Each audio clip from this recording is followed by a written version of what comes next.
கர்த்தருடைய நாமத்துக்கு ஸ்தோத்திரம் உண்டாவதாக. நாம் பலசாலி அல்ல, நாம் பலவீன பாண்டங்கள்.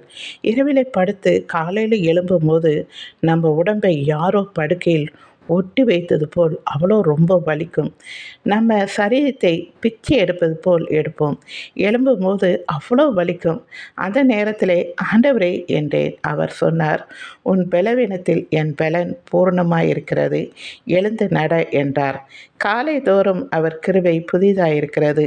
நாம் நிற்கிறதும் நிர்மூலமாகாமல் இருப்பதும் அவருடைய சுத்த கிருபையே. எத்தனை வியாதி, எத்தனை ஆப்ரேஷன் எனக்கு நடந்த போதிலும் அவருடைய பலன் இல்லை என்றால் என்னால் ஒன்றும் செய்ய முடியாது. இதை நான் யோசிக்கும்போது ஆச்சரியமாக இருக்கிறது.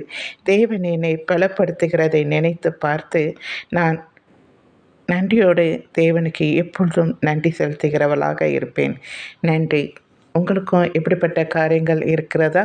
தேவனுக்கு நன்றி சொல்லுங்கள். ஒவ்வொரு நாளும் நாம் சுகத்தோடு இருப்பது அவருடைய சுத்த கிருபையே. சரிங்களா? தேங்க்யூ.